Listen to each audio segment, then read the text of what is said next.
कहते हैं सारी सबक किताबों में नहीं मिलती, कुछ सबक सिखाती है ज़िंदगी। सारी सबक किताबों में नहीं मिलती, कुछ सबक सिखाती है ज़िंदगी भी। निखरती है मुसीबत में ही ज़िंदगी, निखरती है मुसीबत में ही ज़िंदगी। चुनौतियों की आँच में चमकती है ज़िंदगी। मैं फिर से चार पंक्तियाँ पढ़ देता हूँ क्योंकि ये आपके लिए बहुत प्रेरणादायक है। सारी सबक किताबों में नहीं मिलती, कुछ सबक सिखाती है ज़िंदगी भी। निखरती है मुसीबत में ही ज़िंदगी, चुनौतियों की आँच में चमकती है ज़िंदगी। सबको शुभ प्रभात। मेरे प्यारे विद्यार्थियों, छात्र छात्राओं, मैं पूर्णतः आशा करता हूँ कि आप लोग अच्छे से होंगे, कुशल पूर्वक होंगे अपने परिवार सहित, और स्वस्थ और सुरक्षित होंगे। आज हम जिस पाठ का आरंभ करने जा रहे हैं वो है गद्य से, क्षितिज भागवत के गद्य से। पाठ का नाम है बाल गोविंद भगत। लेखक हैं राम वृक्ष बेनीपुरी जी। आइए सबसे पहले लेखक परिचय जानते हैं। राम वृक्ष बेनीपुरी का जीवन व साहित्यिक परिचय। इनका जन्म 23 दिसंबर 1899 को मुजफ्फर जिले के बेनीपुर गांव में, जो बिहार में है, वहाँ हुआ। और इनकी मृत्यु 7 दिसंबर 1968, 7 दिसंबर 1968, 7 दिसंबर 1968 में इनकी मृत्यु हुई। राम वृक्ष बेनीपुरी जी आधुनिक युग के प्रसिद्ध निबंधकार और पत्रकार थे। बचपन में ही माता पिता का निधन होने के कारण जीवन अभावों और कठिनाइयों में बीता। उनकी प्राथमिक शिक्षा ननिहाल में हुई थी। मैट्रिक पास करने के बाद वे गांधी जी के असहयोग आंदोलन में शामिल हो गए। उनकी भाषा वाणी प्रभावशाली थी, उनका व्यक्तित्व बड़ा आकर्षक था एवं शौर्य की आभा से दीप्त था। वे एक सफल संपादक के रूप में भी याद किए जाते हैं।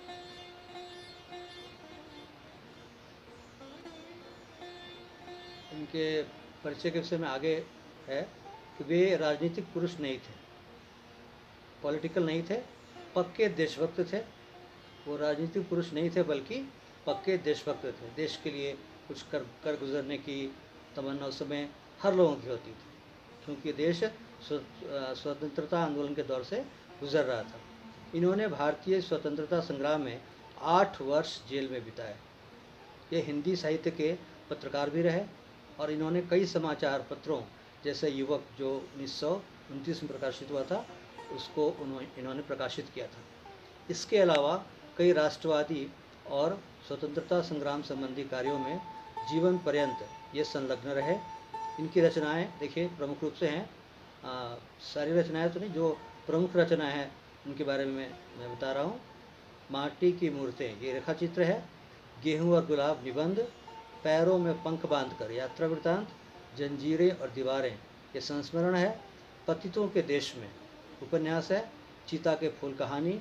नेत्रदान, अम्बपाली नाटक। जिस बाल गोविंद भगत को हम पढ़ने जा रहे हैं वो एक गांव की कथा है, एक ऐसे व्यक्तित्व का जिसका वर्णन लेखक ने स्वयं किया है, जिसको लेखक ने स्वयं देखा, स्वयं उनको अपनी आंखों से देखा है, उनकी हर चीज़ को, और उसके बारे में इस कहानी में बताया है।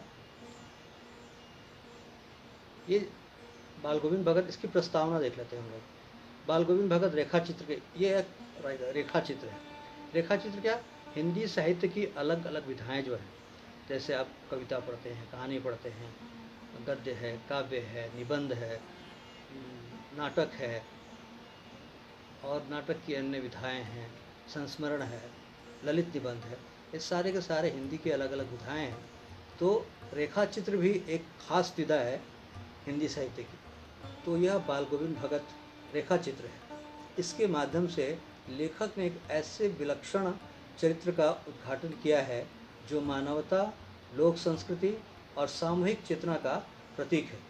वेशभूषा या बाह्य अनुष्ठानों से कोई सन्यासी नहीं होता। हम किसी को देख लें कि उन्होंने भगवा धारण किया है, त्रिपुंड लगाया है, सर में तिलक लगाया है, वो सन्यासी हैं, ऐसी बात नहीं है। सन्यास का आधार जीवन के मानवीय सरोकार होते हैं, यही है सन्यास का सही आधार। यह पाठ सामाजिक रूढ़ियों पर भी प्रहार करता है। हम कहानी में देखेंगे कि उस समय जो बाल गोविंद भगत के समय में हमारे समाज में कौन कौन सी कुरीतियाँ थीं, उन पर इन्होंने कैसे प्रहार किया। यह पाठ सामाजिक रूढ़ियों पर भी प्रहार करता है। इसकी एक विशेषता यह है कि बाल गोविंद भगत के माध्यम से ग्रामीण जीवन की सजीव झांकी देखने को मिलती है। देखिए, ये हैं बाल गोविंद भगत। मैं एक चित्र है, फिर अगले स्लाइड में इसका वर्णन मैं कर दूँगा। बाल गोविंद भगत का सबसे पहले जानते हैं कि बाल गोविंद भगत कैसे दिखते थे, उनकी कद काठी क्या थी। तो बाल गोविंद भगत मंझले कद के, गोरे चिट्टे, उम्र 60 से ऊपर, सफ़ेद बाल और चेहरा सफ़ेद बालों से जगमग करता, मीन्स पूरे बूढ़े हो गए थे। वे कपड़े बहुत कम पहनते थे, कमर में एक लंगोटी और सिर पर कबीरपंथियों की टोपी पहनते थे। वो बहुत बड़े कबीरपंथी थे। कबीर ही उनके साहिब थे, उनके ईश्वर थे, उन्हीं को उपासना वो करते थे। कबीर की का जो साहित्य है उसी की साधना वो करते थे। सर्दियों में एक काली कमली अर्थात कंबल ओढ़ते थे। माथे पर हमेशा रामानंदी तिलक, रामानंदी तिलक होता है इस तरह से कि आप माथे पर ऐसे करके यू आकार का तिलक लगाते, इसको कहते हैं रामानंदी तिलक। वो तिलक लगाया करते थे। गले में तुलसी की जड़ों की एक बिडौल माला होती थी। दिखने में बाल गोविंद भगत साधु लगते थे, लेकिन थे वे बिल्कुल गृहस्थ। मैं फिर से आपको दिखाता हूँ बाल गोविंद भगत को। देखिए, ये बाल गोविंद भगत गले में, वास्तव में ये बाल गोविंद भगत का चित्र नहीं है, कहानी के आधार पर यह चित्र मैंने आपको दिया है। देखिए, इनकी दाढ़ी बड़ी हुई है, सर पे कबीर जैसे कबीर पहना करते थे उसी तरह की टोपी है, गले में तुलसी की जड़ों की माला है और एक कंबल ओढ़े हैं। यही इनकी वेशभूषा थी। आगे हम लोग निकले। बाल गोविंद भगत, लेखक को उनकी पत्नी की याद नहीं, लेकिन उनके पुत्र और पुत्रवधू को लेखक ने देखा था। उनका खेती बाड़ी का काम था और एक अच्छा साफ सुथरा मकान भी था। गृहस्थ होते हुए भी बाल गोविंद भगत जी साधु थे। वास्तव में उनमें साधुओं की सभी विशेषताएं थीं। वे कबीर को साहब मानते थे, साहब अर्थात ईश्वर, और उन्हीं के गीतों को गाकर अपना जीवन यापन करते थे। उनके आदेशों पर चलते थे, कबीर के आदेशों पर। कबीर की जो मान्यता है, कबीर ने जो कहा है किस तरह का जीवन हमें जीना चाहिए, तो उन्हीं के कहे हुए मार्ग पर वो चलते थे, उन्हीं के गीतों को, और कभी झूठ नहीं बोलते थे। वे किसी से झगड़ा नहीं करते थे, लेकिन दो टुक बात करने में संकोच भी नहीं करते थे।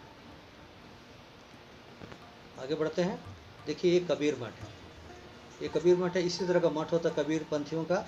ये कबीर पंथी लोग यहाँ जाते हैं, भजन कीर्तन करते हैं, कबीर के साहित्य को पढ़ते हैं और उनके साहित्य को आगे बढ़ाने के लिए ये लोगों को शिक्षित करते हैं, दीक्षा देते हैं, और लोग इस तरह से कबीर मठ में अपना अपना योगदान देते हैं।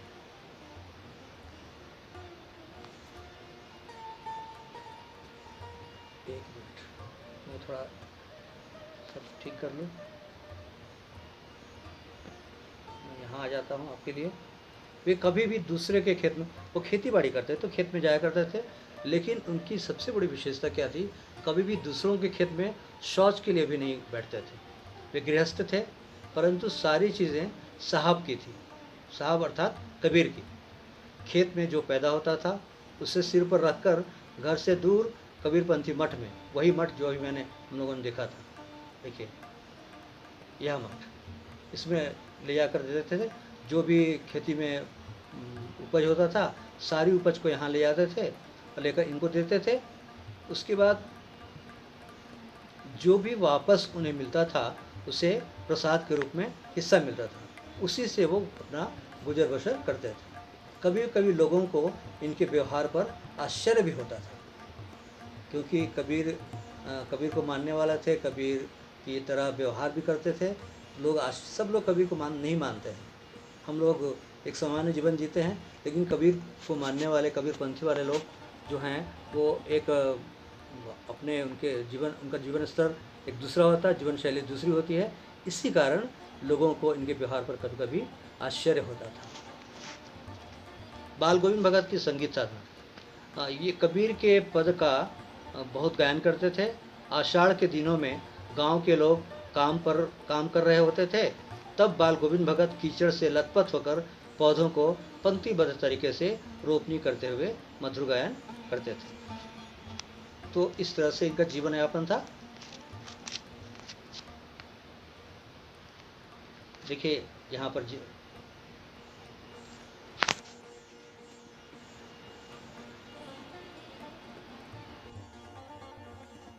रहे थे कि वो जब आषाढ़ के दिनों में गांव के लोग जब काम कर रहे होते थे, तब बाल गोविंद भगत कीचड़ से लथपथ होकर पौधों को पंक्तिबद्ध तरीके से रोपनी करते हुए मधुर गायन करते थे।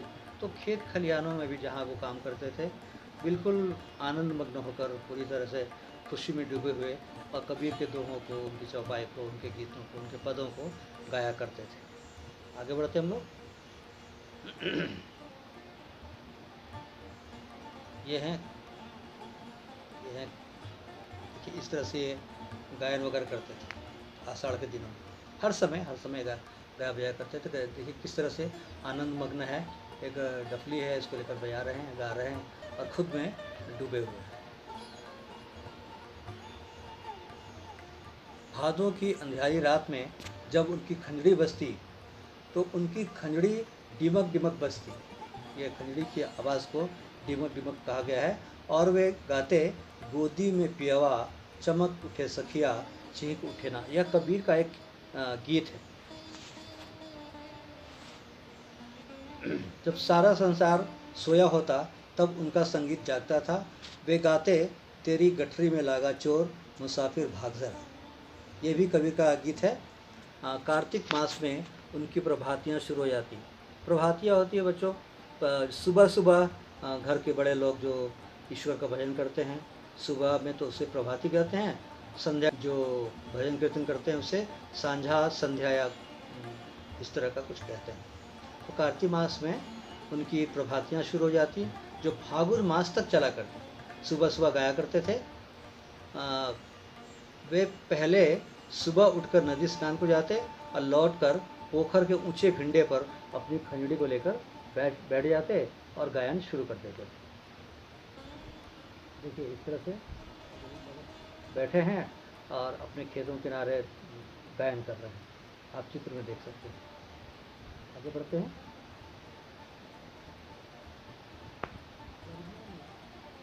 आंगन में आसन जमा बैठते और कबीर के और उनके गांव के कुछ संगीत प्रेमी भी जुट आते वहाँ पर। सारा आंगन नृत्य और संगीत से ओतप्रोत होता। उनकी संगीत साधना का चरमोत्कर्ष तब देखा गया जब उनका इकलौता बेटा मरा। उनका एक ही बेटा था और थोड़ी मंदबुद्धि वाला, आप पुस्तक में देखिएगा, थोड़ी मंदबुद्धि वाला था। तो वो कहते थे कि ऐसे बच्चों को स्नेह की बहुत आवश्यकता है, इसलिए अपने बेटे को बहुत प्यार करते थे। बड़े शौक़ से उन्होंने अपने बेटे की शादी करवाई थी। बहू जो उनकी पतोह थी वो भी बड़ी सुभग और सुशील थी।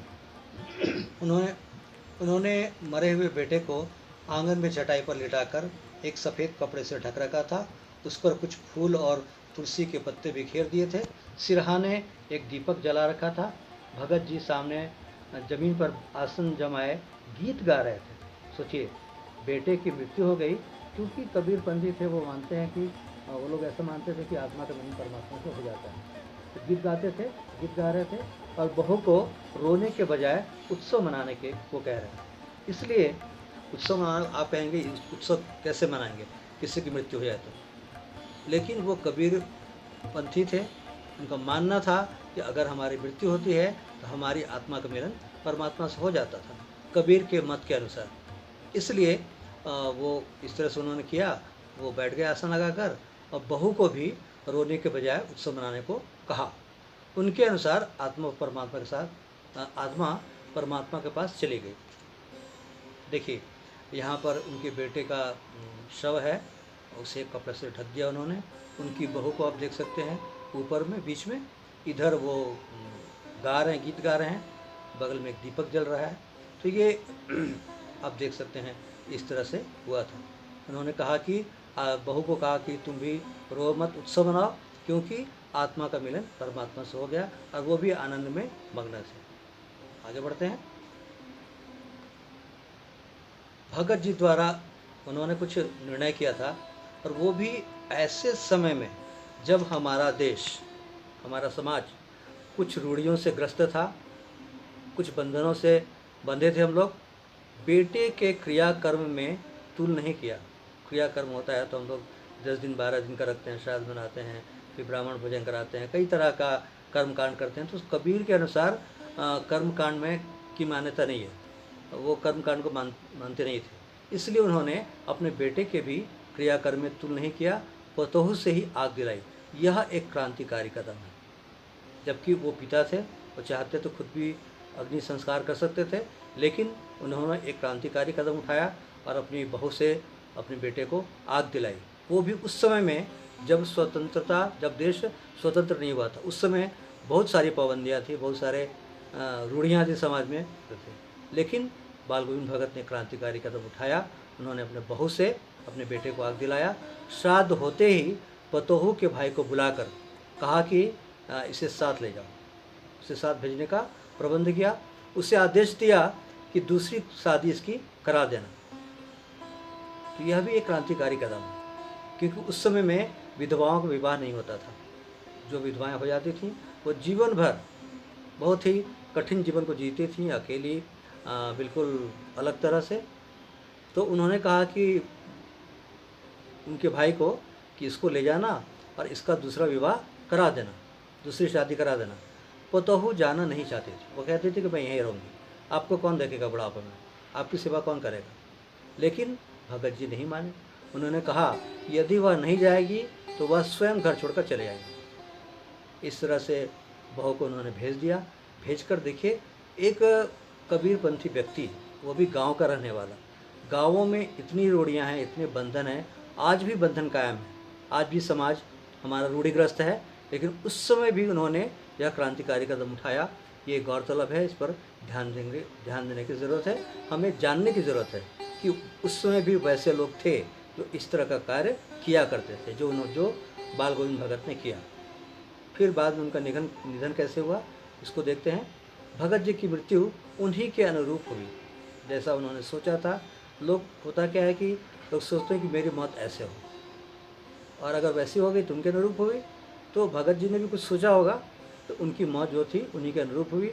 वे हर वर्ष गंगा स्नान को जाते। गंगा 30 कोस दूर थी उनके घर से, फिर भी वे पैदल ही जाते। उनका विश्वास संत समागम और लोक दर्शन पर अधिक था। लोगों के साथ भजन कीर्तन गाते हुए, खंजड़ी लेते बजाते हुए, और वो जाते थे और गंगा स्नान करके आते थे हर वर्ष। इस वर्ष भी वो गए।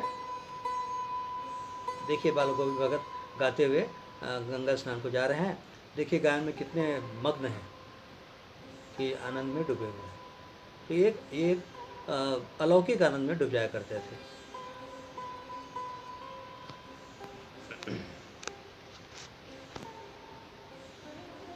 घर से खाकर निकलते, जब वो जाते थे ये गंगा स्नान को, तो बीच में कहीं भोजन नहीं करते थे। घर से जो खाकर निकलते थे तो वापस आकर ही कुछ खाते थे। बाकी दिन उपवास पर, 3 दिन लगते थे, 3-4 दिन। इतने समय, या फिर जो भी समय लगता होगा, उतने समय वो उपवास में रहते थे। वो घर आकर ही कुछ खाया करते थे। ऐसा नहीं कि तीर्थ करने गए हैं, स्नान करने गए हैं, बीच में जो भी मिला खा लिया, ऐसा वो नहीं करते थे। अब उनका शरीर बूढ़ा, लेखक ने ध्यान दिया, देखा कि अब उनका शरीर बूढ़ा हो चुका था। इस बार लौटे तो तबीयत खराब हो चुकी थी। हर एक साल जाया करते थे। इस वर्ष जब लौटे तो लेखक ने ध्यान दिया कि उनकी तबीयत खराब हो चुकी थी। फिर भी वे अपने नेम व्रत मीन्स नियम धर्म, जो नित्य क्रिया है, जो भी नियम धर्म का पालन वो करते हैं, उसको छोड़ने वाले नहीं थे। वही पुरानी दिनचर्या शुरू कर दी। उन्होंने कुछ सुरक्षा के लिए, अपने आत्मरक्षा के लिए या फिर अपने स्वास्थ्य का ध्यान नहीं रखा। उस दिन शाम के समय गीत गाए, अगले दिन भोर में किसी ने भी उनका गीत नहीं सुना। जाकर देखा तो पता चला कि भगत जी नहीं रहे, सिर्फ उनका पिंजर पड़ा हुआ, मीन्स मात्र हड्डी भर शेष थी, नाम के लिए मांस थे। तो इस प्रकार हम लोगों ने बाल गोविंद भगत को पढ़ा। आप पुस्तक से एक बार पूरा पढ़ लेंगे और मुझे आशा है कि ये कहानी आपको तुरंत समझ में आएगी। ज़रूरत पड़े तो स्लाइड्स को बार बार चला कर देखिएगा और इसको हम लोग इसका मैं कुछ गृह कार्य दे रहा हूँ, आप इसको देख लेंगे, इसको कर लेंगे। तो आज की पढ़ाई यहीं तक बच्चों। आप घर में अच्छे से रहिए, खुश रहिए, पढ़ते लिखते रहिए और आपको बहुत बहुत मेरा स्नेह, आशीष, धन्यवाद बच्चों।